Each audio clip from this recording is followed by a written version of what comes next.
ইন্নামাল মুমিনুনাল্লাযীনা ইযা যুকিরাল্লাহু ওয়াজিলাত কুলুবুহুম ওয়া ইযা তুলিয়াত আলাইহিম আয়াতুহু যাদাতুহুম ঈমানা ওয়া আলা রাব্বিহিম ইয়াতাওয়াক্কালুন। আল্লাহ বলেন যারা খাঁটি ঈমানওয়ালা এদের সামনে যখন আমার নাম বলা হবে, আল্লাহর নামের জিকির হবে, নাম উচ্চারণ হবে, তখন তাদের কলবে ঝালঝালা শুরু হয়ে যাবে, কলবের ভেতরে কম্পন। আর যখন কোরআনের তেলাওয়াত হবে তখন তাদের ঈমান এই পরিমাণ তাজা হয়ে যাবে।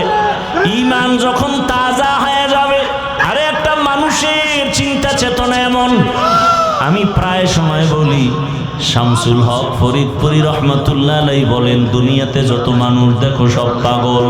কেউ টাকার পাগল, কেউ ক্ষমতার পাগল, কেউ নারীর পাগল, কেউ বাড়ির পাগল, কেউ সৌন্দর্যের পাগল। আর এ দুনিয়াতে একদল মানুষ, এরা টাকার পাগল না, গাড়ির পাগল না, বাড়ির পাগল না, সৌন্দর্যের পাগল না। এই মানুষগুলো একমাত্র আমার মাওলার পাগল। যে টাকার পাগল সে 24টা ঘন্টাই ফিকির করে টাকা, টাকা, ডানে বামে সামনে পেছনে টাকা। যে গাড়ির পাগল সে সব সময় ফিকির গাড়ি আর গাড়ি। যে বাড়ির পাগল সে 24টা ঘন্টায় ফিকির আর জিকির, বাড়ি বাড়ি বাড়ি। আর যেই বান্দার অন্তরে আমার মালিকের আগুন, ওই বান্দা বাড়ি চায় না, গাড়ি চায় না, ওই বান্দার অন্তরে সবসময় আগুন জ্বলে। আমার মালিক, আমার মালিকের তো এখনো চিনতে পারি নাই। আজ আমি কথা বলি, কত সুন্দর কণ্ঠের আওয়াজ। এই সুন্দর কণ্ঠ কে দিলেন? তাকে তো একবারও চিনলাম না। আমারে বাড়ির মালিক, গাড়ির মালিক, সন্তানের মালিক কে বানাইছেন? বাড়ি চিনলাম, গাড়ি চিনলাম, সন্তান চিনলাম, সব চিনলাম, কিন্তু গাড়ি যে আমাকে মালিক বানাইলেন তারে তো এখনো চিনলাম না। আল্লাহ তাআলা মোহাব্বত, বান্দাকেই তো আল্লাহ মোহাব্বতের দরজা খুলে ডাকেন। ইব্রাহিম নবীর মেরাজ দিলেন আগুনের মধ্যে নিয়া। আগুন জ্বলতেছে কিন্তু ইব্রাহিম জ্বলে না, কারণ আমার মালিকের কুদরতের নজর পড়ে গেছে। ইউনুস আলাইহিস সালামের সাথে মেরাজ হয় মাছের পেটের মধ্যে নিয়া। ওই মাছের পেটে গিয়াও ইউনুস আমার আল্লাহকে ভুলেন না। ওই মাছের পেটের মধ্যে ইউনুস আমার আল্লাহকে ডাকতেছেন। আল্লাহ বলেন, যে আমাকে ভুলে না আমিও তাকে ভুলতে পারি না। আল্লাহ তাআলা মুসা নবীর সাথে কথা বললেন তুর পাহাড়ে, মেরাজ। আদম আলাইহিস সালামের সাথে মেরাজ আরাফার ময়দান। আর আপনার আমার নবীর সাথে মেরাজের চূড়ান্ত ঠিকানা দিলেন আরশে আজিম। সেই মেরাজ হলো রাতের বেলা না দিনে? রাতে। কেন? বন্ধুর সাথে বন্ধুর মোহাব্বতের আলাপটা তো রাতের অন্ধকারেই ভালো হয়। ইশকে আশাল আস্তে কোচো বরফরু হরছে জুজ মাশুকে বাকি জুমলাসু। আল্লাহ এজন্য নবীকে রাতের বেলা নিয়ে গেলেন, আরশে আজিমে নিয়ে কথা বলবেন। আল্লাহ তাআলা জিবরাইল আমিনকে পাঠায় বলে, যাও আমার নবীকে সাজাইয়া নিয়ে আসো আমার বাড়ি আরশে আজিমে। জান্নাত থেকে একটা বোরাক নিয়ে যাও। জান্নাত থেকে একটা বোরাক সুন্দর করে সাজাইয়া রহমতের নবীর ঘরের দরজায় নিয়ে হাজির হয়ে যাও। হোয়া হুকুম जिब्राइल को यूं शिताब बुराक एक जन्नत से कर इंतखाब सजा उसको ज़ेवर से तू ताब पा फिर उसको तू काबा में ले कर के जा। আল্লাহর অর্ডার হয়ে গেল, আমার রসুলকে এখন কাছে বসায় কথা বলবেন। বোরাক নিয়ে জিবরাইল হাজির। রাতের বেলা এমন রাত নবীও ঘুমায়। মক্কা নগরীর পাশে হাতিমে কাবা, জিবরাইল আমিন বোরাকটা বাইতুল্লাহর পাশে রাখিয়া এইবার তিনি চলে গেলেন আমার রসুলকে ঘুম থেকে সজাগ করার জন্য। নবী ঘুমন্ত অবস্থায় আছেন, রাতের গভীর। নবী কোথায় ঘুমাচ্ছেন? এই ক্ষেত্রে তিনটা মতামত পাওয়া যায়। কেউ বলেন নবী হাতিমে কাবায় ঘুমাচ্ছেন, কেউ বলে নবী শিয়াবে আবু তালিবের মধ্যে ঘুমান, কেউ বলেন নবী তার চাচাতো বোন উম্মে হানির ঘরের মধ্যে ঘুমাচ্ছেন। তিনটাই সহিহ। উম্মে হানির ঘর হলো শিয়াবে আবু তালিবের মাঝখানে। জিবরাইল আমিন নবী তো ঘুমান, ঘরের উপর থেকে 7 ছিদ্র করে জিবরাইল ঢুকলেন। দরজা দিয়ে ঢুকছে না উপর দিয়া? 7 ছিদ্র করে মাঝখান দিয়া ঢুকলেন। জিবরাইল আমিনের 600 নূরের পাখা, রহমতের নবী ঘুমাচ্ছেন। এই মুহূর্তে কোনো আওয়াজ দেওয়া যাবে না। রহমতের নবী ঘুমান, হাত লাগানো যাবে না, মাথায় কোনো টাচ করা যাবে না। জিবরাইল 600 নূরের পাখা এক পাশে রেখে রহমতের নবীর কদম মুবারকের তলায় গিয়ে একটু পাখা লাগায় দিলেন। কেউ বলেন জিব্বা লাগাইছেন। রহমতের নবী সজাগ হয়ে গেলেন, তাকায় দেখে জিবরাইল আমিন সামনে বসা। নবী জিজ্ঞাসা করলেন, ভাই জিবরাইল, এই রাত্রে কেন? আবার তাকায় দেখে উপর থেকে আলো দেখা যায়, ছিদ্র, দরজা আটকানো। বলে আপনি কি দরজা দিয়ে ঢুকেন না? কয় না। কোথার থেকে? বলে 7 ছিদ্র করে আসছে। উল্টা পথে কেন? আজকে সব ব্যবহার উল্টাই হবে, সব উল্টা হবে। আপনার জন্য এক মহা সুসংবাদ নিয়ে আসছি। আমার আল্লাহ আপনাকে দাওয়াত দিয়েছেন, এখনই রেডি হবেন, আল্লাহর বাড়িতে যেতে হবে। কেমন মজা! এগুলো বুঝবে কে? বুঝবে কে? তেরা আয়না আলমে রঙ্গ বু হে, তেরা আয়না আলমে রঙ্গ বু হে, जिधर दिखता हो उधर तू ही तू है। سبحان الذي أسرى بعبده ليلا من المسجد الحرام إلى المسجد الأقصى। আল্লাহ বলেন, পবিত্র সত্তা যিনি ভ্রমণ করাইলেন তার প্রিয় বান্দাকে বাইতুল্লাহ থেকে বাইতুল মাকদিস পর্যন্ত। যেই বাইতুল মাকদিসের চতুর্পার্শ্বে আল্লাহর বরকত সমূহ দ্বারা বেষ্টিত, যাতে করে আল্লাহর কুদরতের নিদর্শন অবলোকন করতে পারেন। নিশ্চয়ই আল্লাহ রাব্বুল আলামিন সর্বশ্রোতা এবং সর্বদ্রষ্টা। নবীজি বলেন, কুল্লু উম্মতি ইয়াদখুলুনাল জান্নাতা ইল্লা মান আবা। সব উম্মতেরা জান্নাতে যাবে, কিন্তু যারা আমি মুহাম্মদের অনুসরণ করে না, মানে না, অস্বীকার করে, তারা জান্নাতে যাবে না। কিলা মান আবা। সাহাবায়ে কেরামদের কেউ প্রশ্ন করলেন, ইয়া রাসূলুল্লাহ, আপনাকে অস্বীকার করে তারা কারা? ক্বালা মান আতাআনি দাখালাল জান্নাহ ওয়া মান আসানি ফাকাদ আবা। নবীজি বললেন, যে ব্যক্তি আমার অনুসরণ করবে সে জান্নাতি, আর যে আমার বিরোধিতা করবে সে জাহান্নামী। আয়াত হাদিসের তরজমা শেষ। এবার কিছু ব্যাখ্যা, হাদিসের উপরে 2-4 মিনিট কথা।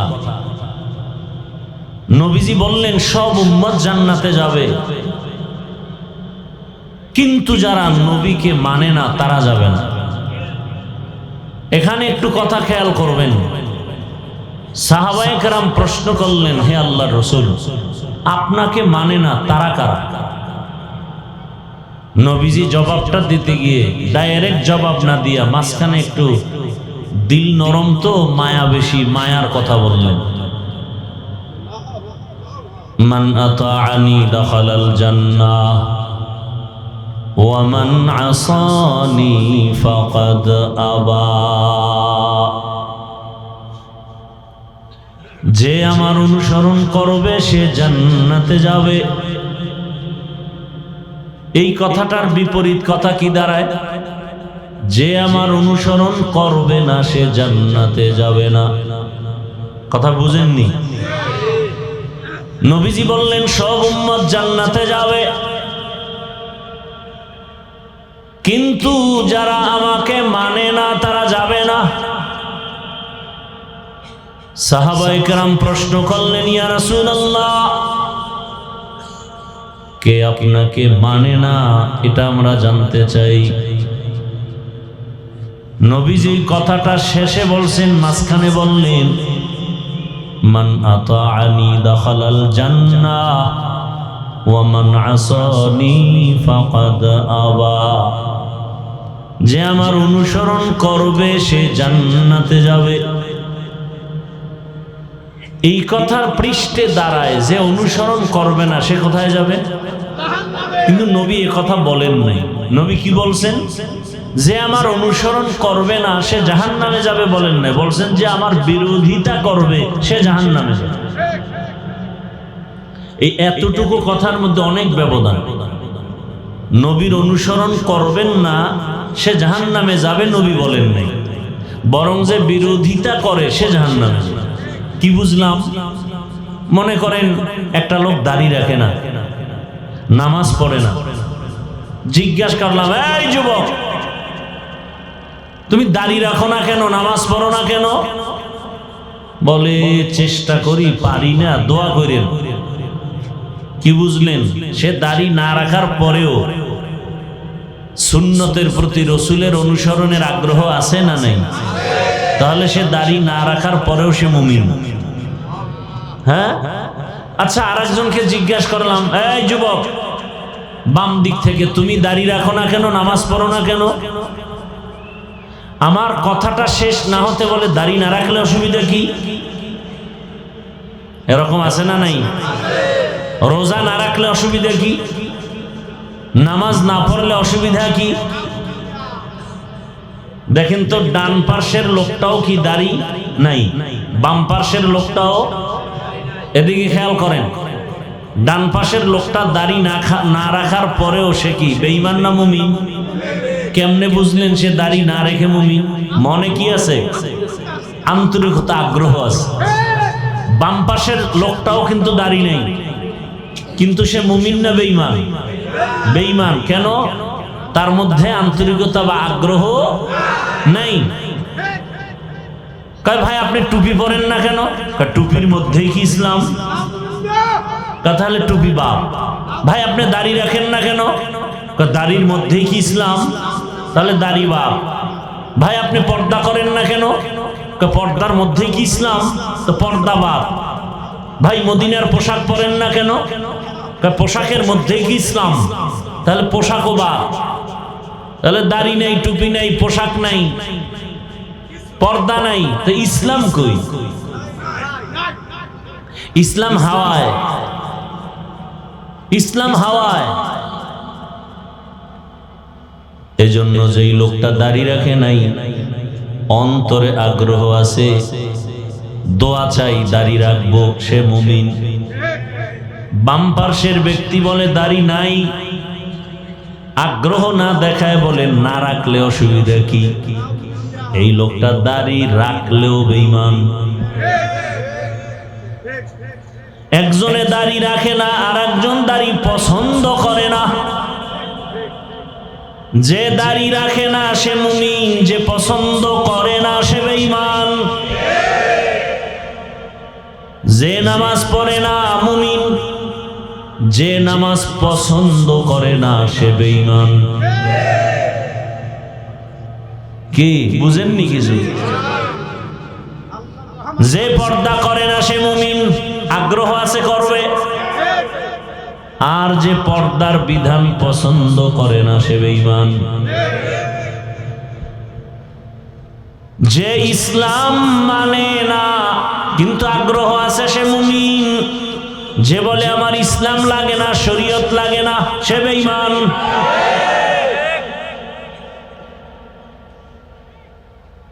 একজন ইসলামী রাজনীতি করে না সে মুমিন, মনে আগ্রহ।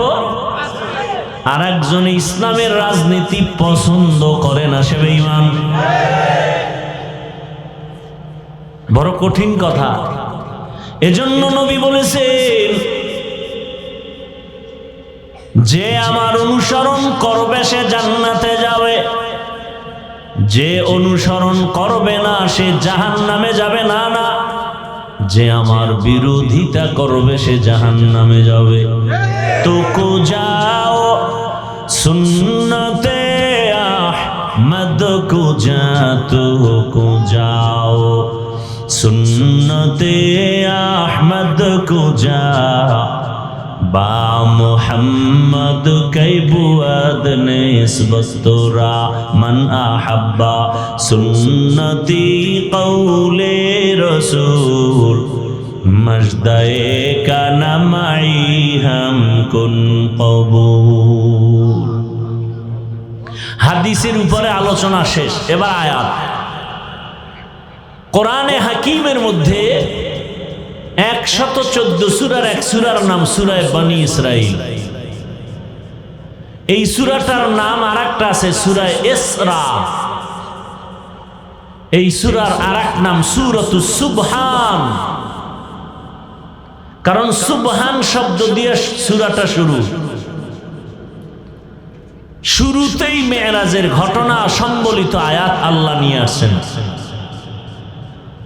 প্রচালিত বা প্রসিদ্ধ নাম হলো বনী ইসরাইল। বনী মানি সন্তান, ইসরা মানি বান্দা, ইল মানি আল্লাহ, আল্লাহর বান্দার সন্তান। অর্থাৎ ইয়াকুব আলাইহিস সালাম, তার আরেক নাম ছিল ইসরাইল। পরবর্তী সবাইকে বনী ইসরাইল বলা হয়, এরা সব ইয়াকুবের সন্তান। এটা তাদের বংশীয় পরিচয়। আর ধর্মীয় পরিচয়, বনী ইসরাইল এরা দুই দলে বিভক্ত, একদল ইহুদি আর একদল নাসারা বা খ্রিস্টান। ইহুদি মুসা নবীর উম্মত হওয়ার দাবিদার, খ্রিস্টানরা ঈসা নবীর উম্মত হওয়ার দাবিদার। বর্তমান দুনিয়াতে ঈসা নবীর উম্মত বলে দাবি করার কোনো সুযোগ নাই, মুসা নবীর উম্মত বলে দাবি করার কোনো রাস্তা খোলা নাই। সব আখিরি নবীর উম্মত। যারা আখিরি নবীর উম্মত হবে না এরা চিরস্থায়ী জাহান্নামী।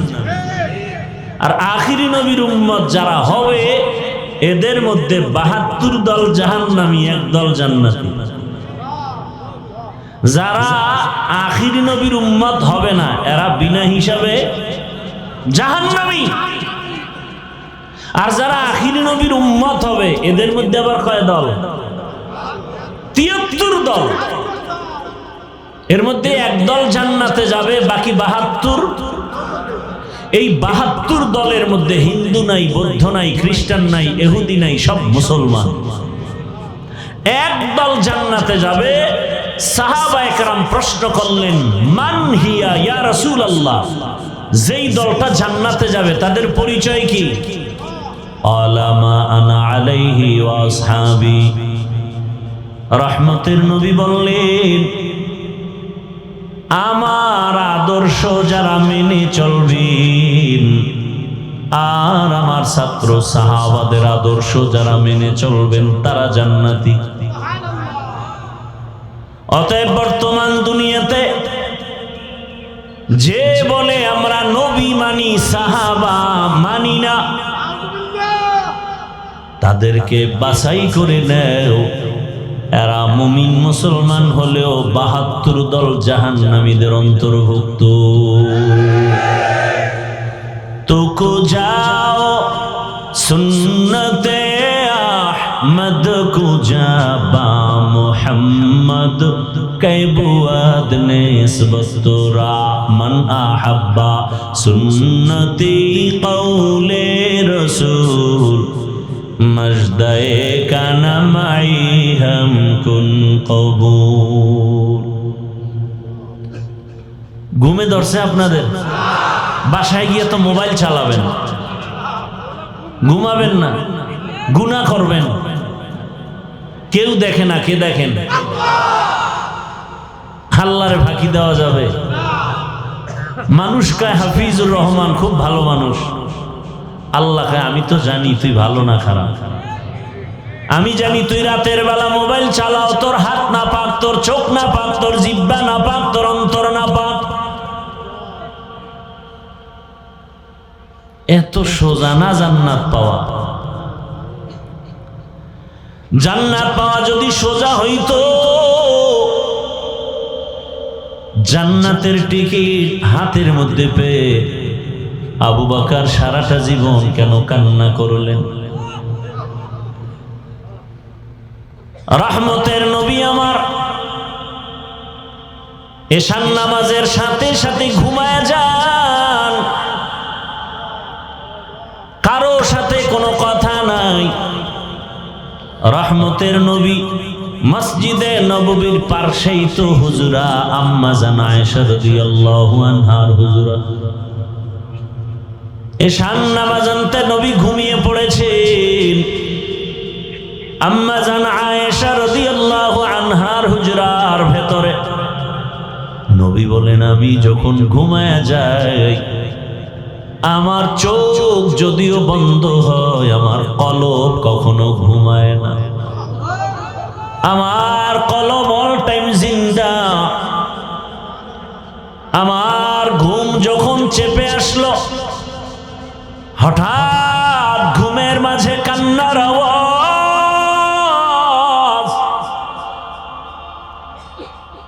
আমার চোখ ঘুম ভেঙ্গে চোখ খুলে গেল। আমি সজাগ হইয়া হুজরা থেকে বের হয়ে আমি নজর করে দেখলাম মসজিদের মধ্যে কান্নার আওয়াজ। এই গভীর রাতে কে কাঁদেন? ভাবছিলাম কোন সাধারণ কোন বান্দা। তাকায় দেখি আমার কলিজার সাহাবী, জান্নাতের ১ নাম্বার সাহাবী আবু বকর নামাজে দাঁড়ায় দাঁড়ায় কান্না করে। আবু বকরের এই পরিমাণ কান্নার আওয়াজ, যেই কান্নার আওয়াজে আমি রহমতের নবীর ঘুম ভেঙ্গে গেল। আমি অপেক্ষায় দাঁড়ায় আছি, আবু বকর নামাজে হাউমাউ করে কাঁদতেছে। নামাজ শেষ করার পরে আবু বকর তাকায় দেখে রহমতের নবী দাঁড়ায় আছেন। আবু বকর বেকরার হয়ে রহমতের নবীর সামনে বিনয়ের সাথে বললেন, ইয়া রাসূলুল্লাহ, আমাকে মাফ করে দেন, বেয়াদবি করে ফেলেছি। আমার কান্নার আওয়াজ বুঝি আপনার ঘুম ভেঙে গেছে, আমাকে আপনি মাফ করে দেন। রহমতের নবীর যেই শরীর মোবারক একটা মশা পড়ে না, মাছি পড়ে না। রহমতের নবী ঘুমায় যায়, আমার কান্নায় ঘুম ভেঙে যাবে তো ভাবার না। রহমতের নবী বলেন, হে আবু বকর, নামাজের ভেতরে কেন কাঁদছেন? আবু বকর বলেন, ইয়া রাসূলুল্লাহ, হাসরের ময়দানের কথা আমার মনে পড়েছে, জন্য কান্না করেছে। জান্নাতের টিকিট হাতের মধ্যে পাওয়ার পরেও আবু বকর সারা জীবন কেন কাঁদছেন? আর আপনার আমার তো নামাজ নাই, তেলাওয়াত নাই। যেইভাবে নামাজ আল্লাহ চায় ওভাবে দিতে পারি না, না রুকু আছে না সেজদা আছে। নামাজে দাঁড়াইলে দুনিয়ার পেরেশানি অন্তরে চেপে বসে। এই নামাজ দিয়া জান্নাতে যাওয়া যাবে না। আবু বকর বলেন, ইয়া রাসূলুল্লাহ, কোরআনের একটা আয়াত পড়েছি আর কান্না করেছি। কোন আয়াত? আবু বকর বলেন, ইন্নাল্লাহা আশতারা মিনাল মুমিনিনা আনফুসাহুম ওয়া আমওয়ালাহুম বিআন্না লাহুমুল জান্নাহ। আল্লাহ এই আয়াতে বলেছেন, আমি মুমিনের জান মাল কিনে নিয়েছি, বিনিময়ে মুমিনের জান্নাত দিয়েছি। রহমতের নবী বলেন, এটা তো খুশির কথা, এখানে কান্নার কি আছে? আবু বকর বলেন, না, হাসরের ময়দানটা বড় ভয়ঙ্কর। সব মানুষগুলো উলঙ্গ দাঁড়াবে, নারী পুরুষ সব একসাথে উলঙ্গ দাঁড়াবে। এমন কঠিন হালাত যে একদিকে সূর্যের গরম,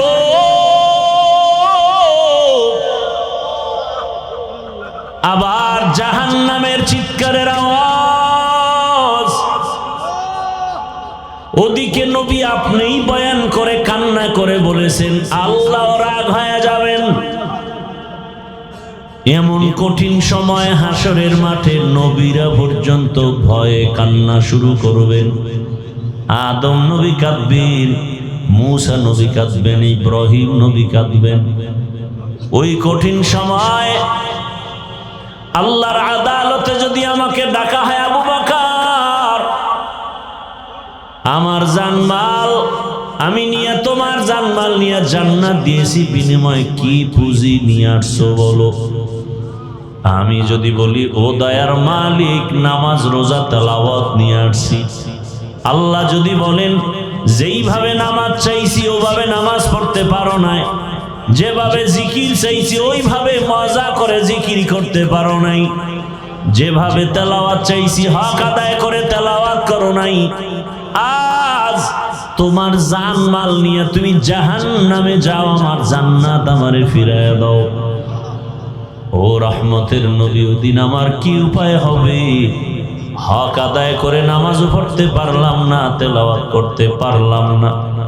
আবু বকরের যদি এমন হালাত হয়, আপনার আমার কি উপায় হবে চিন্তা করা উচিত। আপনার আমার কি উপায় হবে চিন্তা করা উচিত। আল্লাহ হেদায়েত দান করুন।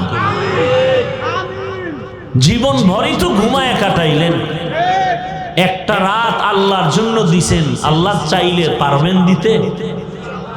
দেখাতে পারবেন যে আল্লাহ তোমার জন্য একটা রাত ঘুমাই নেই?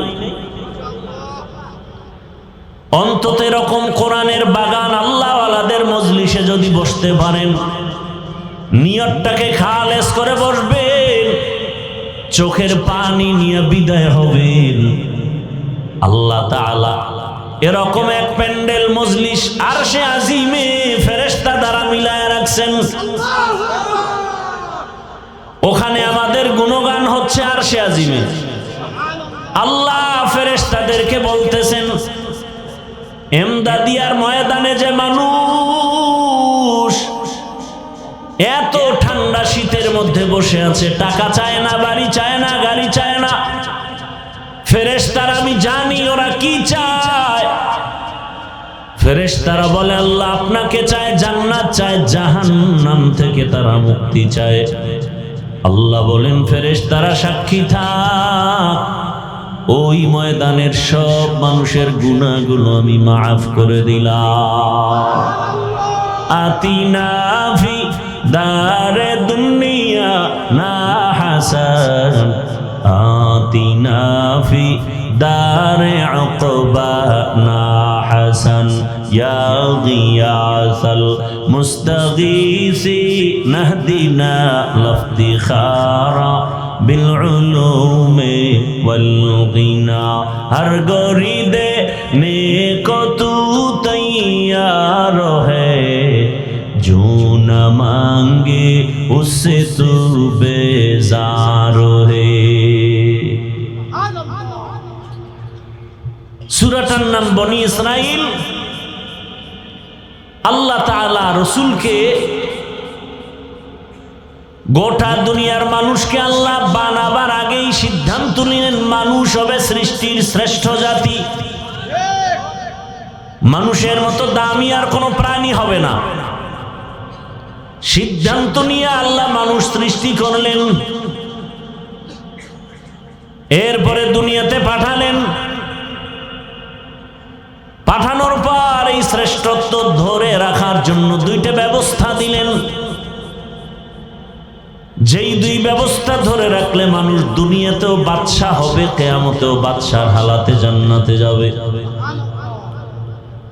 দুই ব্যবস্থার এক ব্যবস্থার নাম ব্যক্তি আল্লাহর নির্দিষ্ট করা বান্দা দ্বিতীয় হলো আল্লাহর দেয়া কিতাব আল্লাহ যত ব্যক্তি পাঠাইছেন মানুষকে শান্তির ঠিকানা বুঝায় দেওয়ার জন্য এই ব্যক্তিদের মধ্যে শ্রেষ্ঠ ব্যক্তি হলেন রাহমাতুল লিল আলামিন আর আল্লাহ যত কিতাব দিয়েছেন এই কিতাবের মধ্যে শ্রেষ্ঠ কিতাব হলো কোরআনুল কারীম রহমতের নবী এবং কোরআন দুনিয়ার মধ্যে যত ব্যক্তি শ্রেষ্ঠ হলেন রাহমাতুল লিল আলামিন আর দুনিয়াতে যত কিতাব আছে শ্রেষ্ঠ কিতাব হলো কোরআনুল কারীম আমার রহমতের নবী কোন কোন কারণে শ্রেষ্ঠ শুধু আয়াতগুলো যদি তেলাওয়াত করি ঘন্টাকে ঘন্টা চলে যাবে আমার নবী যে শ্রেষ্ঠত্বের আয়াত আল্লাহ দিয়েছেন ইন্না আতাইনাকাল কাউসার ফাসাল্লি লিরাব্বিকা ওয়ানহার ইন্না শানিআকা হুয়াল আবতার নবীজিকে আল্লাহ কাউসার দান করেছেন শ্রেষ্ঠত্বের একটা কারণ নবীজিকে আল্লাহ এত মর্যাদা দান করেছেন তার আরেক কারণ আরেক আয়াতে ওয়ামা আরসালনাকা ইল্লা রাহমাতাল লিল আলামিন রহমতের নবী শ্রেষ্ঠ কেন তার আরেক কারণ মা কানা মুহাম্মাদুন আবা আহাদিম মির রিজালিকুম ওয়ালাকিন রাসূলুল্লাহি ওয়া খাতামান নবিয়্যিন রহমতের নবী শ্রেষ্ঠ হওয়ার আরো কারণ ইন্না আরসালনাকা শাহিদাও ওয়া মুবাশশিরাও ওয়া নাযীরা ওয়া দাঈয়ান ইলাল্লাহি বিইজনিহি ওয়া সিরাজাম মুনীরা রহমতের নবীর শ্রেষ্ঠ হওয়ার আরো কারণ লাকাদ কানা লাকুম ফি রাসূলিল্লাহি উসওয়াতুন হাসানাহ রহমতের নবী শ্রেষ্ঠ হওয়ার আরো কারণ ওয়াদ্দুহা ওয়াল্লাইলি ইযা সাজা মা ওয়াদ্দাআকা রাব্বুকা ওয়া মা ক্বালা ওয়ালাল আখিরাতু খায়রুল লাকা মিনাল উলা আল্লাহ আমার নবীকে যত কারণে শ্রেষ্ঠ বানাইছেন এর মধ্যে একটা কারণ হলো আমার তেলাওয়াতকৃত আয়াত সুবহানাল্লাযী আসরা বিআবদিহি লাইলাম মিনাল মাসজিদিল হারাম সমষ্টি কথা হলো মেরাজ দিয়ে আল্লাহ আমার রাসূলকে শ্রেষ্ঠ মর্যাদা দিয়েছেন বর্তমান আরবি মাস রজব এর পরের মাস শাবান এর পরের মাস রমাজান ধৈর্য ধরলে আমি ধারাবাহিক আলোচনা করব আর উঠা বসা করলে লাইন কাইটে দিয়া দোয়া করে দিব ধারাবাহিক আলোচনা করলে একটু সময়ের দরকার আরবি মাস এগুলো মুমিন হিসাবে মনে রাখা ওয়াজিবে কিফায়া। আমরা আরবি মাসের নাম মনে রাখবো দূরের কথা, বাংলা মাসের নামই মনে রাখি না। যেই বাংলার জন্য জীবন দিল কত যুবক, বরং সেই দিনটাকেও স্মরণ করে ইংরেজিতে 21শে ফেব্রুয়ারি। আমরা কি তোমায় ভুলতে পারি?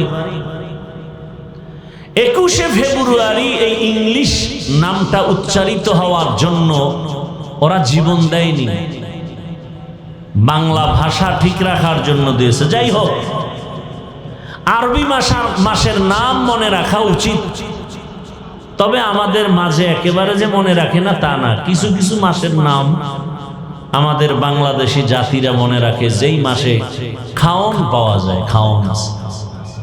যেমন শবে বরাত কোন মাসে আসবে এটা গণনা করে হিসাব করে বের করেছে, ওদিন তবারক। মিলাদুন নবীর মাস, খাওন আছে। রজব মাস বড় দামি এবং খুবই সম্মানিত এক মাস। সূরা তাহা আল্লাহ ওখানে উল্লেখ করেন, আল্লাহ নিজে সিদ্ধান্ত করেছেন বছরে মাস হবে 12টা। ইন্না ইদ্দাতাশ শুহুরি ইনদাল্লাহি 12 শাহরান ফি কিতাবিল্লাহ ইয়াউমা খালাকাস সামাওয়াতি ওয়াল আরদ মিনহা আরবাআতুন হুরুম যালিকাদ-দীনুল কাইয়্যিম। আল্লাহ বলেন গণনার আকারে মাস হবে 12টা। কিয়ামত পর্যন্ত কয় মাসে এক বছর? কোন বছর 13 মাসে হবে না, 11 মাসে হবে না। কয় মাস? 12 মাস। আরবি 12 মাসের প্রথম মাস হলো মুহররম। কোন মাস? আল্লাহ বলেন এই 12 মাসের মধ্যে আমি আল্লাহ 4 মাস রাখলাম সর্বোৎকৃষ্ট সম্মানিত। এই 4 মাস হলো 12 মাসের মধ্যে বড় দামি। অন্য মাসের তুলনায় এই মাসটাও দামি, অন্য মাসও দামি, তবে একটু এটার আলাদা মর্যাদা। আল্লাহ কয় যে 4 মাস দামি। এই সিদ্ধান্তটা কবে করেছি? ইয়াউমা খালাকাস সামাওয়াতি ওয়াল আরদ, আসমান জমিন যেদিন সৃষ্টি করেছি ওদিন সিদ্ধান্ত নিছি বছরে মাস হবে 12টা, এবং এর মধ্যে 4 মাস হবে দামি। 3 মাস লাগাতার লাগানো। মুহররম হইল বছরের প্রথম মাস আরবি, এর পরের মাস এর আগের মাস না, হজের মাস, হজের আগের মাস, হজের পরের মাস। আর এই রজব মাসটা একটু আলাদা। জিকাদা, জুলহিজ্জা, মুহররম। হজের মাস হলো জিলহজ, এর পরের মাস থেকেই বছর শুরু আরবি। আর ওই হজের মাসের আগের মাস, আর এই রজব শাবানের আগে। এই 4 মাস আল্লাহ এটা লৌহে মাহফুজে লিখে ফেলেছেন কুদরতের কলম দ্বারা আসমান জমিন সৃষ্টির দিন। সেই সম্মানিত মাসের এক মাস রজব। মেরাজের কারণে এ মাসের সম্মান না, বরং মেরাজ আলাদা, এ মাস আলাদা। আমরা তো রজবে মেরাজের ঘটনা বয়ান করি, মসজিদে মসজিদে বয়ান হয়েছে 2-3 দিন আগে, জুমায় বয়ান হয়েছে। মূলত উলামায়ে কেরাম, ঐতিহাসিকগণ বিশ্লেষণ করে বলেছেন রসুলের মেরাজ হয়েছে এটা সত্য, তবে রজবে হয়েছে এর কোনো গ্যারান্টি নেই। কেউ বলেন রসুলের মেরাজ হয়েছে রমাজানে, কেউ বলেন রসুলের মেরাজ হয়েছে মুহররম মাসে, কেউ বলেন জিকাদাহ হজের আগের মাসে। মোটমাট কথা হলো মেরাজ হয়েছে এটা সত্য। এখন প্রশ্ন হলো মেরাজটা কি স্বপ্ন যোগে হলো না সশরীরে হলো? এ নিয়ে অনেক মতনৈক্য। এখনো বহু নাস্তিকরা রসুলের মেরাজ মেনে নিতে পারে না, বলে স্বপ্ন যোগে হয়েছে। ইসলামী শরিয়া এবং কোরআন হাদিস প্রমাণ করে মেরাজ হয়েছে সশরীরে। এখন কথা হলো মেরাজ হলো কেন? প্রশ্ন খেয়াল করবেন, মেরাজ হলো কেন এবং এই মেরাজ হলো রাতের বেলা না দিনে? দিনে না হয়ে রাতে হলো কেন? এবং মেরাজটা শুরু হয়েছে বাইতুল্লাহ থেকে, বাইতুল মাকদিস, ওখান থেকে মেরাজ শুরু। আল্লাহ বাইতুল্লাহ থেকে ডাইরেক্ট আল্লাহর বাড়ি নিতে পারতেন না, বাইতুল মাকদিস নিলেন কেন? কথা বুঝে আসছে? এরপরে আসেন আয়াতের বিশ্লেষণ। আয়াতে ঢুকার আগে এই কথাগুলো খেয়াল করি। পৃথিবীতে আল্লাহ যত নবী রাসূল পাঠিয়েছেন সকলের মেরাজ হয়েছে। মুসা নবীর মেরাজ জমিনে, ঈসা নবীর মেরাজ হয়েছে জমিনে, ইব্রাহিম নবীর মেরাজ জমিনে, সব নবীর মেরাজ জমিনে। আর একমাত্র রহমতের নবীর মেরাজ হলো আরশে আজিমে। ব্যবধান আছে না নাই? সব নবীদের মেরাজ জমিনে, রহমতের নবীর মেরাজ কেন আরশে আজিমে হলো? প্রশ্ন আছে না নাই? ভালো করে খেয়াল করেন। কারণ হলো সব নবীদের সীমানা জমিনের মাঝে, আর আমার নবীর নবুয়তের সীমানা শুধু জমিন না, আরশে আজিম পর্যন্ত। মেম্বার সাহেব চেয়ারম্যানের ইউনিয়নের খবর নেওয়ার দায়িত্ব তার না, তার দায়িত্ব ওয়ার্ডের মানুষের খবর নিবে আর ঘুরবে। চেয়ারম্যান সাহেব ইউনিয়নে ঘুরবেন আর খবর নিবেন, এমপির আসনে যাবেন না। এমপি সাহেব তার আসনের মানুষের খোঁজ খবর নিবেন, সরকারের ভূমিকা নিবেন না। কথা ঠিক না? মুসা নবীর যতটুকু সীমানা, অতটুকুর জন্যই তিনি খোঁজ খবর নিবেন তার নবুয়তের সীমানা। ইব্রাহিম নবীর নবুয়তের সীমানা জমিনের যতটুকু দিয়েছেন অতটুকু নিবেন। আর আপনার আমার রহমতের নবী, আল্লাহ তাকে নবুয়তের সীমানা দিয়েছেন দো জাহান সহ। রহমতের নবীর নবুয়তের সীমানা শুধু জমিনে না, কারণ আমার নবী শুধু জমিনের নবী না, কুল মখলুকতের নবী। তাহলে জমিন দেখানো হয়ে গেছে, নবীর যে নবুয়তের সীমানা আর উপরে আছে সেটা দেখাতে হবে না। এজন্য আল্লাহ তাকে উপরে নিছেন, ইনভাইট করেছেন, দাওয়াত দিয়েছেন। নাম্বার 2, সব নবীদের মেরাজ হলো ইমতিহান, আর আপনার আমার রহমতের নবীর মেরাজ হলো ইনআম। সব নবীদের মেরাজ হলো পরীক্ষা, আর আপনার আমার রহমতের নবীর মেরাজ হলো একমাত্র পুরস্কার। সব নবীর মেরাজ পরীক্ষা, আমার রসুলের মেরাজ পুরস্কার। পরীক্ষা ছাড়া পুরস্কার পায়নি। কথা বলেন না কেন? তা নবীরে যদি পুরস্কার দিতে আরশে আজিমে নেয় তো পরীক্ষা হইল কই? সব নবীর পরীক্ষা। মেরাজ মানে পরীক্ষা। এবং মেরাজের স্থান আদম আলাইহিস সালামের মেরাজ আরাফাতের ময়দানে, মুসা নবীর মেরাজ তুর পাহাড়ের চূড়ায়, ইব্রাহিম তার মেরাজ হলো আগুনের ভেতরে। আরে মেরাজ মানে উপরে উঠা। মেরাজ মানে কি? খেয়াল করেন, খেয়াল করেন। বয়ান ইচ্ছা করে করা যায় না, চুম্বুকে চুম্বুক টানলে না কাজ হয়। কথা ঠিক না? আল্লাহ কথা বের করে দেন, মুখস্থ করে বলা যায় না।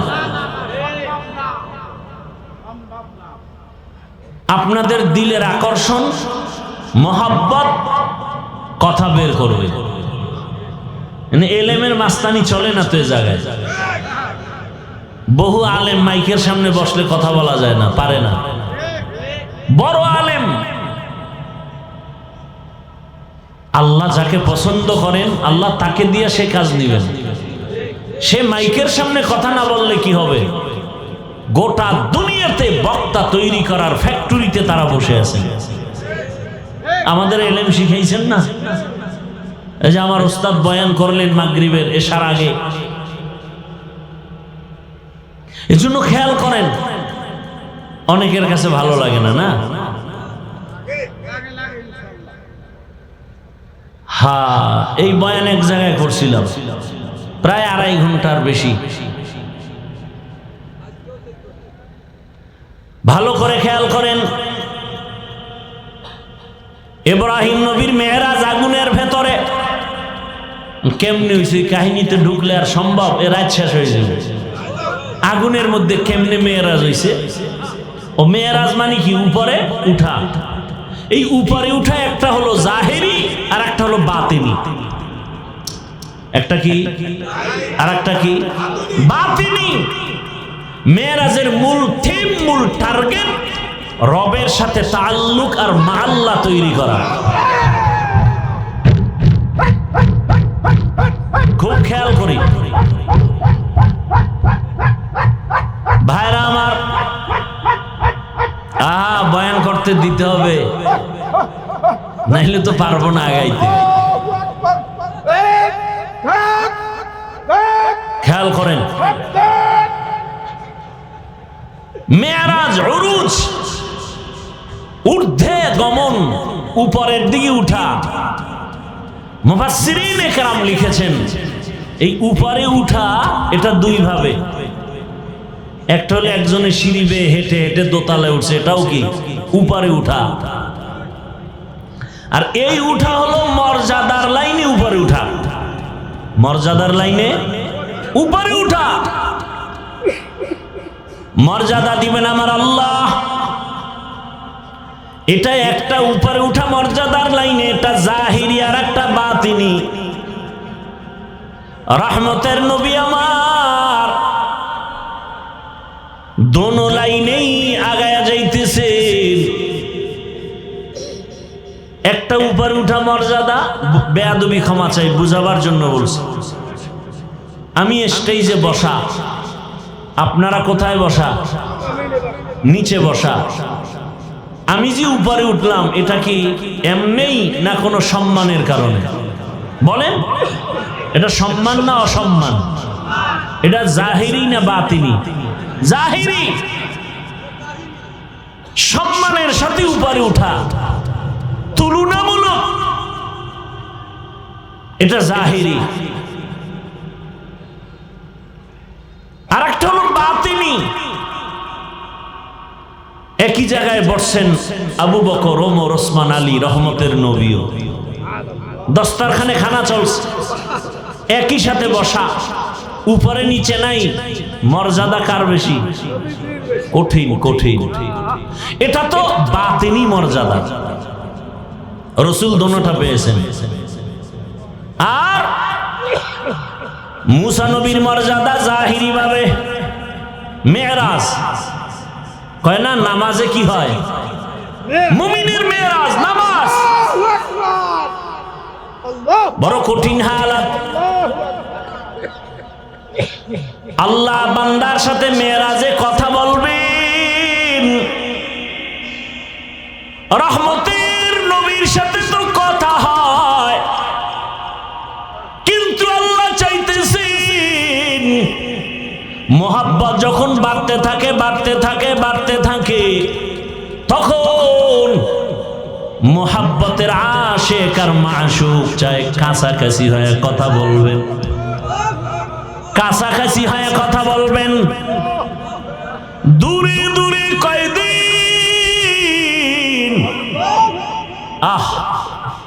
মুসা নবী আল্লাহর বন্ধু, ঈসা নবী আল্লাহর বন্ধু, ইব্রাহিম আল্লাহর বন্ধু, সব নবী রাসূল আল্লাহর বন্ধু।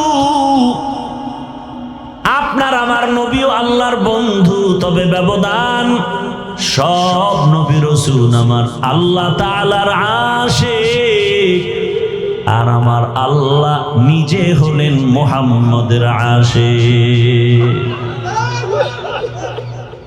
কেমন কথা, বড় কঠিন হালাত।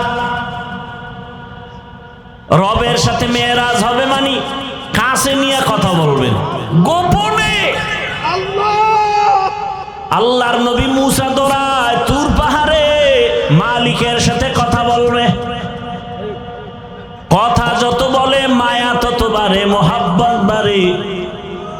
মুসা নবী তুর পাহাড়ে গেলেন আগুন আনার জন্য। শুআয়ব আলাইহিস সালামের মেয়ে সফুরা মুসা নবীর প্রথম বিবি, পেটে বাচ্চা, যাওয়ার পথে মিশরে আগুনের দরকার। তুর পাহাড়ের কিনারায় গেলেন, নির্দিষ্ট জায়গায় কদম রাখলেন। হঠাৎ করে একটা আওয়াজ, ইয়া মুসা ফাখলা'না আলাইক ইন্নাকা বিল ওয়াদিল মুকাদ্দাসি তুয়া। এই মুসা, জুতা খোল। কই কদম রাখছো, জুতা খোল। এটা তুরে সিনা, বড় পবিত্র জায়গা। মুসা নবী বলেন, মানুষে যদি আওয়াজ দিত, হয়তো ডান না হয় বাম না হয় সামন না হয় পিছন, কিন্তু আমার যে জুতা খোলার আওয়াজ দিল, চতুর্মুখী একটা আওয়াজ পাইলাম। আমি জিজ্ঞাসা করলাম, কে আপনি? আবার গাইবি আওয়াজ, আনা রব্বুক, আমি তোমার রব। মুসা নবী কয়, আমি যত আগাই আগুন তত পেছনে যায়। এবার কথা বলতেছি, প্রশ্ন করতেছি, জবাব পাইতেছি পর্দার আড়াল থেকে কথা। যত কথা বাড়ে মোহাব্বত বাড়ে, মোহাব্বত বাড়ে, মোহাব্বত বাড়ে। এত পরিমাণ মোহাব্বত বেড়ে গেল, কই বিবি, কই সন্তান, কই ভাই, কোনো খবর নাই। এখন তো এমন ভাবে মোহাব্বতের বন্ধনে আবদ্ধ, স্ত্রীর চিন্তা নাই, ঘরের চিন্তা নাই, ভাইয়ের চিন্তা নাই, দলের চিন্তা নাই। এখন একটাই অন্তরে, আমার রব, আমার রবের আমি কাছে পেয়ে গেলাম, কথা পাইতেছি। এখন আর বাড়ির চিন্তা নাই, কেমনে রবেরে দেখবে। হঠাৎ মায়া অন্তরে, এমন ইশক আর মোহাব্বত। মুসা নবী ডাক দিয়া কয়, রব্বি আরিনি, ও রহমতের আল্লাহ, একবার একটু আমাকে দেখা দাও। আল্লাহ বলেন, লাম তারানি, ও মুসা আমারে দেখতে পারবা না। মুসা নবী বারবার বলে, রব্বি আরিনি। আল্লাহ বারবার বলেন, লাম তারানি।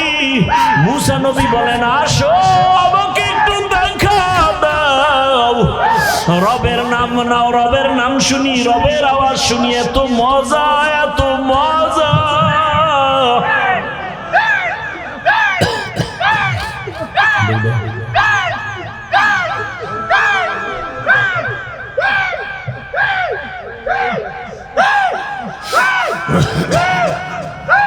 আরে দেশটা মুডা,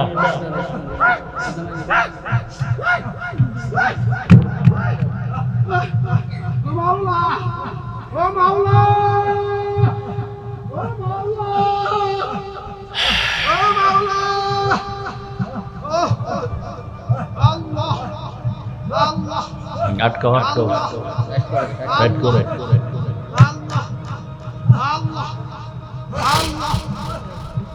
ভাইরা আমার,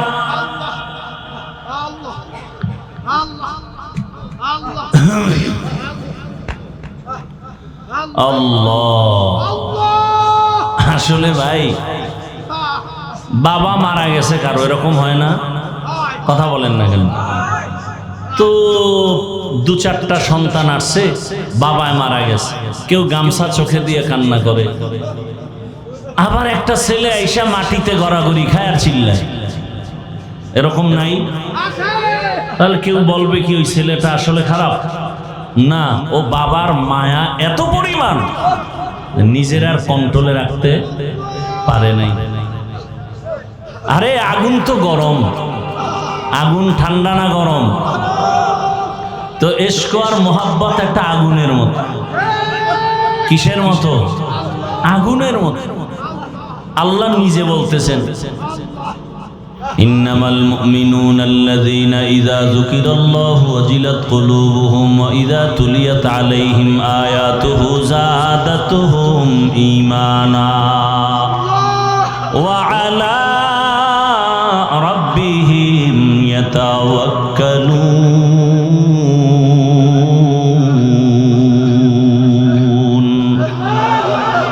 আল্লাহ বলেন, যারা খাঁটি ঈমানওয়ালা, এদের সামনে যখন আমার নাম বলা হবে, আল্লাহর নামের জিকির হবে, নাম উচ্চারণ হবে, তখন তাদের কলবে ঝালঝালা শুরু হয়ে যাবে, কলবের ভেতরে কম্পন। আর যখন কোরআনের তেলাওয়াত হবে, তখন তাদের ঈমান এই পরিমাণ তাজা হয়ে যাবে। ঈমান যখন তাজা হয়ে যাবে, আরে একটা মানুষের চিন্তা চেতনা এমন, আমি প্রায় সময় বলি, শামসুল হক ফরিদপুরি রহমতুল্লাহ আলাইহি বলেন, দুনিয়াতে যত মানুষ দেখো সব পাগল। কেউ টাকার পাগল, কেউ ক্ষমতার পাগল, কেউ নারীর পাগল, কেউ বাড়ির পাগল, কেউ সৌন্দর্যের পাগল। আর এ দুনিয়াতে একদল মানুষ, এরা টাকার পাগল না, গাড়ির পাগল না, বাড়ির পাগল না, সৌন্দর্যের পাগল না। এই মানুষগুলো একমাত্র আমার মাওলার পাগল। যে টাকার পাগল, সে 24টা ঘন্টাই ফিকির করে টাকা, টাকা, ডানে বামে সামনে পেছনে টাকা। যে গাড়ির পাগল, সে সব সময় ফিকির গাড়ি আর গাড়ি। যে বাড়ির পাগল, সে 24টা ঘন্টাই ফিকির আর জিকির, বাড়ি বাড়ি বাড়ি। আর যেই বান্দার অন্তরে আমার মালিকের আগুন, ওই বান্দা বাড়ি চায় না, গাড়ি চায় না, ওই বান্দার অন্তরে সবসময় আগুন জ্বলে। আমার মালিক, আমার মালিকের তো এখনো চিনতে পারি নাই। আজ আমি কথা বলি, কত সুন্দর কণ্ঠের আওয়াজ। এই সুন্দর কণ্ঠ কে দিলেন? তাকে তো একবারও চিনলাম না। আমারে বাড়ির মালিক, গাড়ির মালিক, সন্তানের মালিক কে বানাইছেন? বাড়ি চিনলাম, গাড়ি চিনলাম, সন্তান চিনলাম, সব চিনলাম, কিন্তু গাড়ি যে আমাকে মালিক বানাইলেন, তারে তো এখনো চিনলাম না। আল্লাহ তাআলা মোহাব্বত, বান্দাকেই তো আল্লাহ মোহাব্বতের দরজা খুলে ডাকেন। ইব্রাহিম নবীর মেরাজ দিলেন আগুনের মধ্যে নিয়া। আগুন জ্বলতেছে, কিন্তু ইব্রাহিম জ্বলে না। কারণ আমার মালিকের কুদরতের নজর পড়ে গেছে। ইউনুস আলাইহিস সালামের সাথে মেরাজ হয় মাছের পেটের মধ্যে নিয়া। ওই মাছের পেটে গিয়াও ইউনুস আমার আল্লাহকে ভুলেন না। ওই মাছের পেটের মধ্যে ইউনুস আমার আল্লাহকে ডাকতেছেন। আল্লাহ বলেন, যে আমাকে ভুলে না, আমিও তাকে ভুলতে পারি না। আল্লাহ তাআলা মুসা নবীর সাথে কথা বললেন তুর পাহাড়ে, মেরাজ। আদম আলাইহিস সালামের সাথে মেরাজ, আরাফার ময়দান। আর আপনার আমার নবীর সাথে মেরাজের চূড়ান্ত ঠিকানা দিলেন আরশে আজিম। সেই মেরাজ হলো রাতের বেলা না দিনে? রাতে। কেন? বন্ধুর সাথে বন্ধুর মোহাব্বতের আলাপটা তো রাতের অন্ধকারেই ভালো হয়। ইশকে আশালস্তে কোচো বরফরু হরছে জুজ মাশুকে বাকি জুমলাসু। আল্লাহ জন্য নবীকে রাতের বেলা নিয়ে গেলেন, আর সে আজিমি নিয়ে কথা বলবেন। আল্লাহ তাআলা জিবরাইল আমিনকে পাঠায় বলে, যাও আমার নবীকে সাজাইয়া নিয়ে আসো আমার বাড়ি আরশে আজিমে। জান্নাত থেকে একটা বোরাক নিয়ে যাও। জান্নাত থেকে একটা বোরাক সুন্দর করে সাজাইয়া রহমতের নবীর ঘরের দরজায় নিয়ে হাজির হয়ে যাও। হোয়া হুকুম জিবরাইল কো यूं शिताब बुराक एक जन्नत से कर इंतखाब सजा उसको ज़ेवर से तू ताब पा फिर उसको तू काबा में ले कर के जा। আল্লাহর অর্ডার হয়ে গেল। আমার রসুলকে এখন কাছে বসায় কথা বলবেন। বোরাক নিয়ে জিবরাইল হাজির। রাতের বেলা এমন রাত নবীও ঘুমায়। মক্কা নগরীর পাশে হাতিমে কাবা। জিবরাইল আমিন বোরাকটা বাইতুল্লাহর পাশে রাখিয়া এইবার তিনি চলে গেলেন আমার রসুলকে ঘুম থেকে সজাগ করার জন্য। নবী ঘুমন্ত অবস্থায় আছেন, রাতের গভীর। নবী কোথায় ঘুমাচ্ছেন? এই ক্ষেত্রে তিনটা মতামত পাওয়া যায়। কেউ বলেন নবী হাতিমে কাবায় ঘুমাচ্ছেন, কেউ বলে নবী শিয়াবে আবু তালিবের মধ্যে ঘুমান, কেউ বলেন নবী তার চাচাতো বোন উম্মে হানির ঘরের মধ্যে ঘুমাচ্ছেন। তিনটাই সহিহ। উম্মে হানির ঘর হলো শিয়াবে আবু তালিবের মাঝখানে। জিবরাইল আমিন নবী তো ঘুমান। ঘরের উপর থেকে 7 ছিদ্র করে জিবরাইল ঢুকলেন। দরজা দিয়ে ঢুকছে না উপর দিয়া? 7 ছিদ্র করে মাঝখান দিয়া ঢুকলেন। জিবরাইল আমিনের 600 নূরের পাখা। রহমতের নবী ঘুমাচ্ছেন। এই মুহূর্তে কোনো আওয়াজ দেওয়া যাবে না। রহমতের নবী ঘুমান। হাত লাগানো যাবে না, মাথায় কোনো টাচ করা যাবে না। জিবরাইল 600 নূরের পাখা এক পাশে রেখে রহমতের নবীর কদম মোবারকের তলায় গিয়ে একটু পাখা লাগায় দিলেন।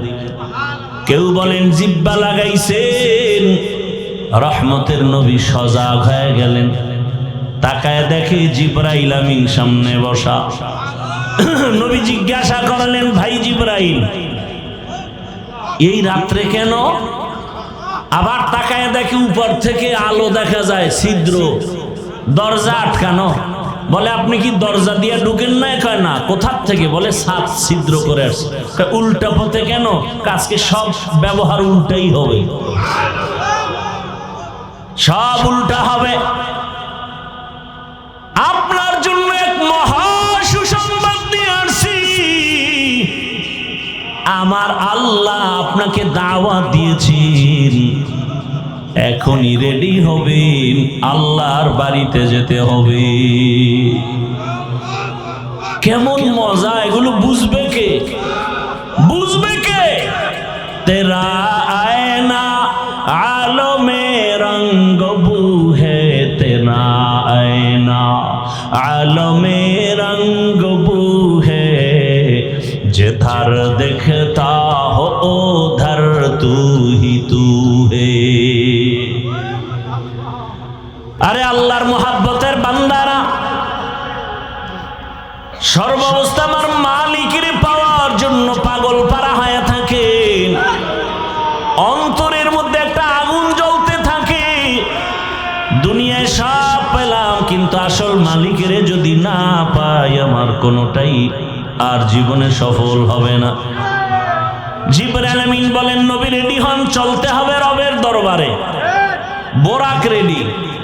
নবীকে উঠাইয়া জিবরাইল আমিন চলে গেলেন হাতিমে কাবা। বাইতুল্লাহ দেখছেন যারা, ওই 4 দেয়ালের ঘরের পাশে বুক বরাবর একটা আলাদা দেওয়াল আছে, ছোট। এটা হাতিমে কাবা। পুরাটাই ছিল বাইতুল্লাহর ঘর, পুরাটাই। কিন্তু রসুলের যখন 30 বছর বয়স, ওই বাইতুল্লাহটা ভেঙ্গে নতুন করে উঠাইতে গিয়া টাকা ছিল না। হালাল ভাবে টাকা সবাই ভাগ ভাগ করে দিয়ে দেখে পুরোটা উঠানো যায় না, ওটা বাদ দিয়ে এরপরে করছে, কিন্তু ওটাও কাবার অংশ। বাইতুল্লাহর মধ্যে দুইটা দরজা ছিল, কয়টা? এখন একটা আছে আর একটা নাই, ওই বরাবর ওই পাশে আর একটা। রহমতের নবীকে হাতিমে কাবায় নিলেন, ওখানে নবী আরেকটু শুয়ে পড়লেন, আবার উঠাইয়া রহমতের নবীকে ঝমঝম কূপের কিনারায় নিয়েছেন, নবীকে চিৎভাবে শোয়াইলেন, নবীজির সিনা মুবারকটা ছিদ্র করে ফেললেন, রহমতের নবীর বুকটা চিরিয়া ভেতর থেকে কলবটাকে বের করলেন, স্বর্ণের পেয়ালার ভেতরে রাখলেন, জমজমের পানি দিয়া ধুইলেন। নবী বলেন আমি তাকায় তাকায় দেখতেছি, ওখানে জিবরাইল দাঁড়ানো, ওখানে মিকাইল দাঁড়ানো, আমার ডানে 70,000 রহমতের ফেরেশতা দাঁড়ানো, আমার বামে 70,000 রহমতের ফেরেশতা দাঁড়ানো, সামনে রহমতের 70,000 ফেরেশতা দাঁড়ানো, পেছনে 70,000 রহমতের ফেরেশতা দাঁড়ানো। আমি দেখতেছি আমার বুকটা সিরিয়া কলবটাকে বের করে স্বর্ণের পেয়ালায় রাখলেন, আর জমজমের পানি দিয়ে আবার কলবটাকে ধুইলে, এরপরে আবার ভেতরে দিয়া আবার হালকা চাপ দিলে আবার ভালো হয়ে গেল। আমার সেলাই লাগলো না, রক্ত গেল না, ব্যথাও পেলাম না। জিবরাইল কয়ে জমজম পানি দিয়ে এবার ওযু বানাইয়া নেন,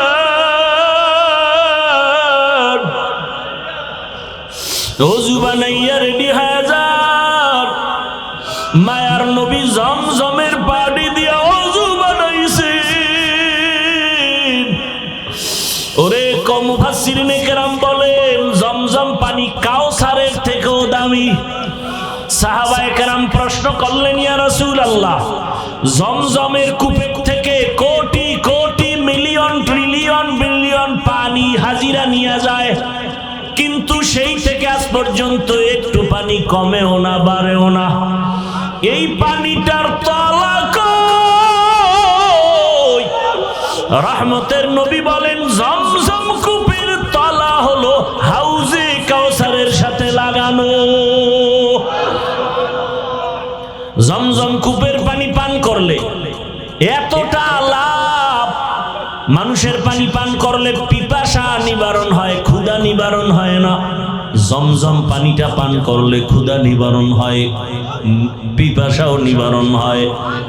এজন্য কেউ যদি জমজমের পানি পান করে, নবী বলেন তুমি এই দোয়া পড়ে পান করো, আল্লাহুম্মা ইন্না নাসআলুকা ইলমান নাফিআ ওয়া রিজকান ওয়াসিআ ওয়া শিফাআম মিন কুল্লি দা।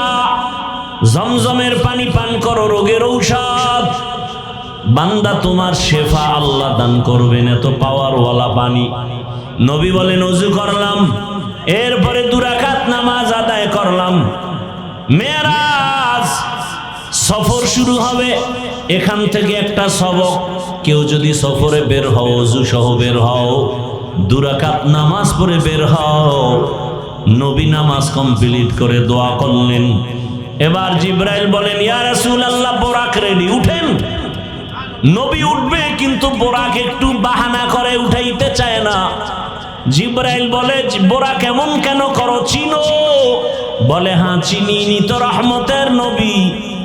বাহানা করার একটা কারণ, নবী যদি একটু বলতেন আজ আমাকে বাহন উঠবেন, ব্যবহার করবেন, হাসরেও জান্নাতে আমাকে ব্যবহার করবেন, যদি নবী বলতেন আমি একটু খুশি হইতাম। এই কথাটা শোনার জন্য আমি বাহানা করতেছি।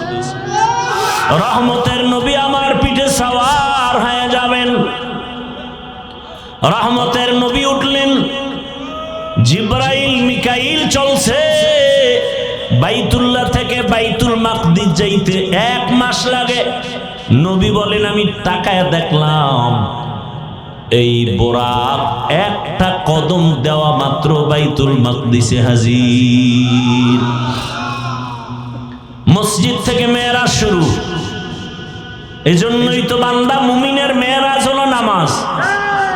মসজিদে গিয়া নামাজে দাঁড়াও, ওখানে ঢুকার সময় ইতিকাফের নিয়তে ঢুকো, দুনিয়াবি কালেকশন সব বন্ধ, এখন রবের সাথে সম্পর্ক, রবের দরবারে হাজির হয়ে গেছো। এজন্যই তো নামাজের মধ্যে কোনো সালাম চলে না, কথা চলে না। কেন? তখন একমাত্র কথা চলে আমার রবের সাথে। নামাজের ভেতরে রবের সাথে কথা চলবে, দুনিয়ার কানেকশন বন্ধ, ব্যবসা বন্ধ, চাকরি বন্ধ, কথা বন্ধ, কেউ সালাম দেওয়া জায়েজ নাই, দিলেও নিতে পারবে না। রহমতের নবী বলেন, বের হয়ে গেলাম, মাঝখানে আরো জায়গায় জায়গায় দাঁড়াইলাম। প্রথম স্টেশন মদিনাতুল মুনাওয়ারায় নামলাম, 2 রাকাত নামাজ পড়লাম। এরপরে আবার যাইতেছি, মুসা নবীর এলাকা তুর পাহাড় দেখলাম। মুসা নবীর কবরটাও আল্লাহ দেখাইছে। আমি মুসা নবীর কবরের দিকে তাকায় দেখি মুসা নবী কবরে নামাজ আদায় করতেছি। আল্লাহ রসুল বলছেন, সব নবীরা কবরে জিন্দা। আল আম্বিয়া ওয়াহিয়াউন ফি কুবুরিহিম ইউসাল্লুন, সমস্ত নবী রসুল কবরে জিন্দা। আল্লাহ কোরআনে বলেন, আমি এদেরকে খানা দেই, রিজিক দেই। এই হাদিসটা আওলাদে রসুল হুসাইন আহমদ মদনী রসুলের রওজার পাশে ছাত্রদেরকে পড়াচ্ছেন। ছাত্ররা কয়, হযরত, নবী রসুল মসজিদে কবরের মধ্যে নামাজ পড়েন, এটা কেমনে? কয়, আমাকে জিজ্ঞাও কেন? যিনি হাদিস কইছেন তিনি তো রওজায় আছে, তাকে জিজ্ঞেস করো। ছাত্ররাও তো তেমন আমাদের মতো বেআমল আর বেয়াদব না। আওলাদে রসুলের সামনে ছাত্র কত দামি, সাথে সাথে ওরা মুরাকাবায় গেল। ছাত্ররা মুরাকাবায় দেখতেছেন রহমতের নবী সিজদায় পড়ে আছেন। ভাইরা আমার, বাইতুল মাকদিসে চলে গেলেন। রহমতের নবী জিবরাইল আমিন একটা খুঁটির সাথে বোরাকটাকে বাঁধলেন। ওখানে সব নবী রাসূল এসে হাজির হয়ে গেলেন। জিবরাইল আমিন আযান দিলেন। এরপরে ইকামত, ইমামতি কে করবেন? রহমতের নবীকে আল্লাহ পাক সামনে যাওয়ার হুকুম দিয়ে দিলেন। নবী ইমাম হয়ে গেলেন। প্রত্যেকটা পয়েন্টে অনেক কথা বলার সময় নাই। ওখান থেকে আল্লাহ পাক নবীকে আরশে আজিমের দিকে রওনা করায় দিবেন। বোরাক রেডি। নবী বসলেন, জিবরাইল আমিন বসলেন। এক টানে 500 বছরের পথ চলে গেল চোখের পলকে প্রথম আসমানে। প্রথম আসমানে গিয়া দেখে নবী বলেন, আমি দেখি 2টা দরজা, জমরা দিয়া কুত পাথরের দরজা, দোনো দরজার বাহির সাইডে 2টা তালা লাগানো, নূরের তৈরি তালা। জিবরাইল বলে, এই দারোয়ান, গেট খোলো। ভেতর থেকে আওয়াজ আসতেছে, মান আনতা, কে আপনি? বলে, আনা জিবরাইল, আমি জিবরাইল। আমাম্মাক, আপনার সাথে কে? বলে, হুয়া মুহাম্মদ সাল্লাল্লাহু আলাইহি ওয়াসাল্লাম। দরজা খোলো। বলে, কেন? কয়, ভেতরে যাব। দারোয়ান কয়, অনুমতি নিয়ে আসা হয়েছিনি? জিবরাইল বলে, হ্যাঁ। দারোয়ান বলে, চাবি তো আমার হাতে নাই, চাবি তো রহমতের রসুলের হাতে, চাবি তো ইসমে আজম, বিসমিল্লাহ বলবে তো তালা খুলে যাবে। নবী বললেন, আমি বিসমিল্লাহ বলা মাত্র দোনোটা নূরের তালা খুলে গেল। ভেতরে ঢুকলাম। নবী বলেন, প্রত্যেক আসমানে 2টা করে দরজা আছে। এক দরজা দিয়া বান্দার আমল আরশে আজিমে যায়, আর এক দরজা দিয়া আমার মাওলা বান্দার জন্য রিজিক পাঠায়। হ্যাঁ, আল্লাহ রিজিক পাঠায় এক দরজা দিয়া, আর এক দরজা দিয়া বান্দার আমল চলে যায়। নবীজি বলেন, আমি ঢুকলাম, ঘুরে ঘুরে ঘুরে ঘুরে দেখলাম। এরপরে আবার উপরে গেলাম, মহাশূন্য। এরপর 2য় আসমান, সেখানেও 2 দরজা, নূরের তালা। এখানেও জিবরাইল অনুমতি চাইল। এভাবে করতে করতে 7ম আসমানে চলে গেলাম। সপ্তম আসমানে গিয়ে দেখি একটা নূরের ঘর, যাকে বলে বাইতুল মামুর। 70,000 রহমতের ফেরেশতারা তাওয়াফ করে। একবার যারা সুযোগ পাবে, কিয়ামতের আগে আর সুযোগ নাই। আমি ওখান থেকে আর উপরে গেলাম সিদরাতুল মুনতাহা। রাতের অল্প সময় একটা বড়ই গাছ, তেলের ড্রামের মতো এক একটা বড়ই, আর হাতির কানের মতো এক একটা পাতা কালকে লাল। নবী বলেন ওখান থেকে এবার জিব্রাইল আলাদা, আল্লাহ আলাদা বোরাক পাঠাইছেন, আর আলাদা একটা বাহন পাঠাইলেন রফরফ নামের। ওখান থেকে আবার সফর শুরু। যাইতেছি যাইতেছি, কত পানি, কত আগুনের স্তর পারায়া যাইতে যাইতে যাইতে যাইতে অনেক উপরে যাইতেছি, অনেক। হঠাৎ পানির স্তর পারাইয়া অনেক উপরে গিয়া দেখি নূরের তৈরি আরশে আজিম।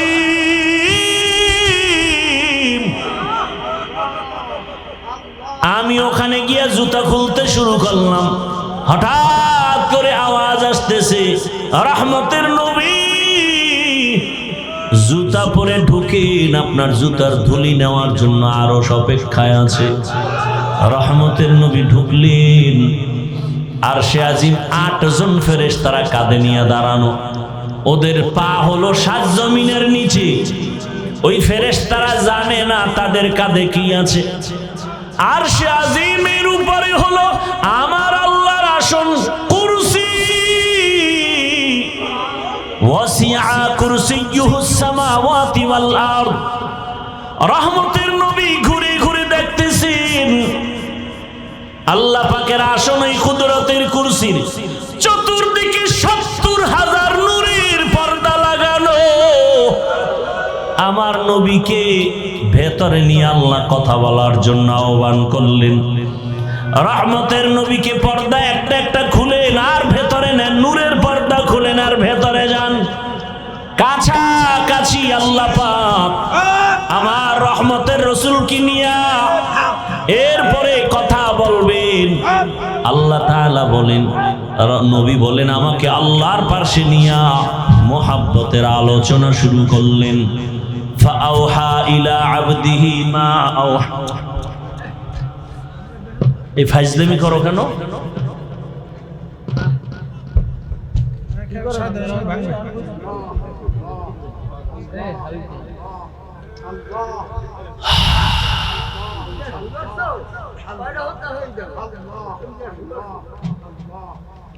ইশক মোহাব্বত ভালো, সম্মান ভালো, আবেগ দিয়া বেয়াদবি করা ভালো না। মাইক টাইনে লইয়া যাওয়া, সুমা দেওয়া, এডি বেয়াদবি, এডি ইশক না। এটা কন্ট্রোল করতে হবে।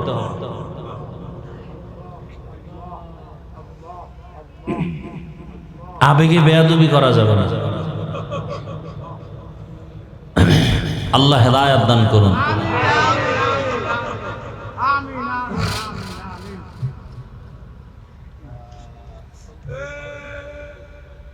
আল্লাহ রহমতের নবীকে পাশে বসাইয়া নবী বলেন কোরআনের আয়াত, ফাআওহা ইলা আবদিহি মা আওহা।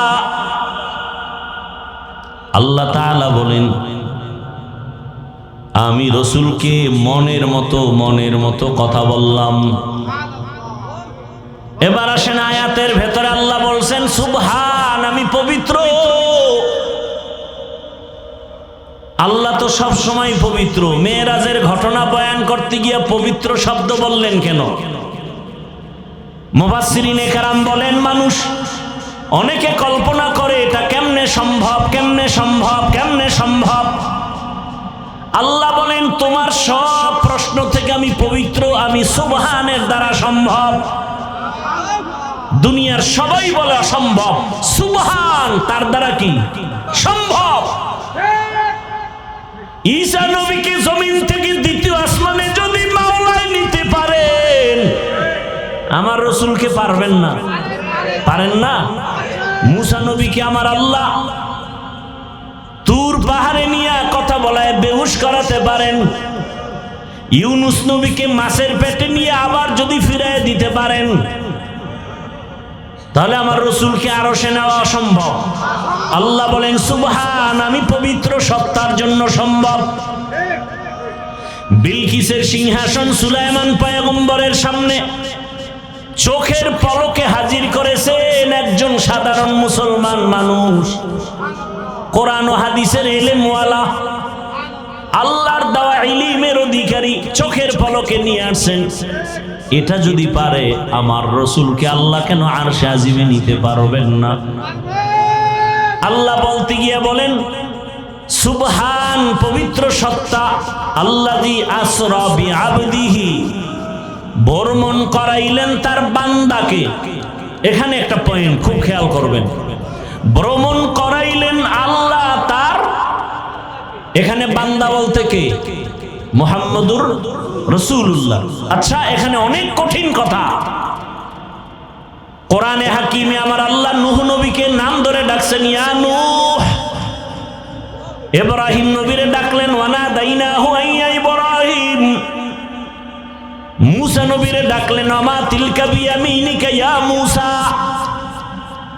কিন্তু কোরআনে হাকিমে কোথাও আমার রব আমার রসুলের নাম ধরে ডাকেন নাই। খুব খেয়াল করিয়েন, আল্লাহ পাক আমার নবীকে যত জায়গায় ডাকছেন সম্মান সূচক শব্দ দিয়ে ডাকছেন, ইয়া আইয়ুহাল মুজাম্মিল কুমিল লাইলা ইল্লা কলিলা, ইয়া আইয়ুহাল মুদ্দাসসির কুম ফাআনজির ওয়া রাব্বাকা ফাকাব্বির ওয়া সিয়াবাকা ফাতাহহির। আমার নবীকে রাহমাতুল লিল আলামিন উপাধি দিয়ে সম্বোধন করলেন, আমার নবীকে শাহিদা ওয়া মুবাশশিরা বলে সম্বোধন করলেন, আমার নবীকে সম্বোধন করলেন তাহা, ইয়াসিন। কোথাও নাম নিলেন না, কিন্তু শব্দগুলো যে আল্লাহ সম্বোধন করলেন বড় দামি। পৃথিবীর ইতিহাসে রসুলের একটা সফর হলো মেরাজ, এটা বেঈমানেরা মানতে পারে না। এত বিশাল বড় একটা অলৌকিক ঘটনার ক্ষেত্রে আমার রসুলকে একটা দামি শব্দ দিয়ে সম্বোধন না করে শুধু বান্দা বললেন কেন? একটা নরমাল শব্দ। আমরাও বান্দা, ইহুদিরাও বান্দা, খ্রিস্টানেরাও বান্দা, আমার রসুলও বান্দা। বান্দা শব্দ নবীকে কেন বলা হলো? এর চারটা কারণ আছে। কয় কারণ বলবো? একটা কারণ বলি, বাকি বলার সময় হবে কিনা জানি না। আমার আল্লাহ আমার রসুলকে বান্দা বললেন কেন? এত নরমাল শব্দ। আমরাও বান্দা, রসুলও বান্দা, ইহুদিরাও বান্দা, খ্রিস্টানেরাও বান্দা, নবীও বান্দা। আল্লাহ পাক নবীকে বান্দা বলার এখানে চারটা কারণ। এক নাম্বার কারণ হলো আমার নবী নিজেই নিজেরে বান্দা বললে বড় খুশি হয়ে যান। আমার নবীকে বান্দা বলতে গেলে নবী নিজেই বড় খুশি। ওই যে হুদাইবিয়ার সন্ধির সময় খেয়াল করেন, যখন লেখাপড়া শুরু, লিখতেছে হযরত আলী কাগজ, তো নবী তো লিখতেও পারেন না, দেখা পড়তেও পারেন না। এখন সন্ধির মধ্যে লেখছে মুহাম্মদ ইবনে আব্দুল্লাহ মিন রাসূলিল্লাহ, আল্লাহর পক্ষ থেকে যিনি রসুল তিনি মুহাম্মদ আব্দুল্লাহর ছেলে। এখন মুশরিকরা কয়, এই রসুল লেখা হলো কেন? রসুল যদি মানি তা তার সন্ধি থাকে না। আমরা তো মুহাম্মদকে মুহাম্মদ মানি, রসুল মানি না। এখন ওমর তরবারি নিয়ে রেডি, নবী অর্ডার দিলেই সাইজ করে ভালাম। নবী কয় না, ঝগড়ায় যাইও না, চুক্তি হইতেছে, এবার রসুল নামটা কেটে দাও আলী। আলী কয় নবী আপনি কি রসুল না? বলে হ্যাঁ। কাটবো কেন? আমার কল্লা কাটতে পারি, রসুল কাটবো না। ওমরও রেডি, কাটবে না। এইবার নবী কয় তাহলে আমার কাছে দাও। নবী নিছেন চুক্তিপত্র নিয়ে, বলে রসুল শব্দটা লেখা কোথায়? আমাকে আঙ্গুল দিয়ে ধরাও। নবীকে ধরায় দিছে। নবী শাহাদাত আঙ্গুলটা রেখে এভাবে একটা টান দিছেন, লেখা মুছে গেছে। নবীজি নিজের বান্দা বললে বড় খুশি হয়,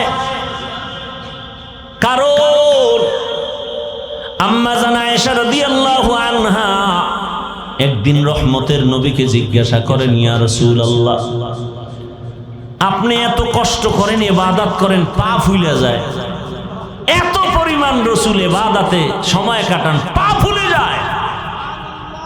নবীজি কি বললেন জবাবে? আফালা আকুনা আবদান শাকুরা, ও আয়েশা, আমি কি আল্লাহর শুকরগুজার বান্দাদের মধ্যে অন্তর্ভুক্ত হব না? তাহলে নবী নিজেকে বান্দা বললে কি হয়? খুশি হয়। এই জন্য দেখছেননি ওই আরশে আজিমের মধ্যেও নবীকে বান্দা বলা হলো। ফাআওহা ইলা আবদিহি মা আওহা, আল্লাহ বলেন আমার বান্দার কাছে আমি ওহী নাজিল করলাম, যা বলার বলছি, এটা আর গোপন প্রকাশ না।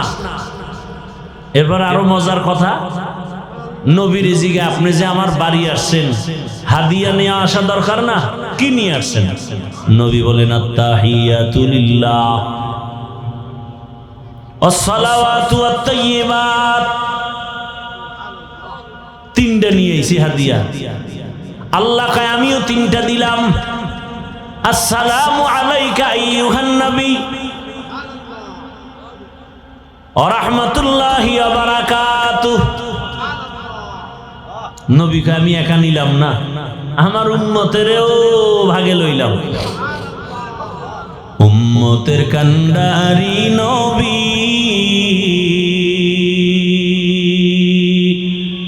কাঁদছেন উম্মতের লাগি, এখনো কাঁদেন নবীজি শুয়ে মদিনার পানে। নবী বিনে কে তারাবে পুলসিরাত মিজানে, নবী বিনে কে তারাবে পুলসিরাত মিজানে।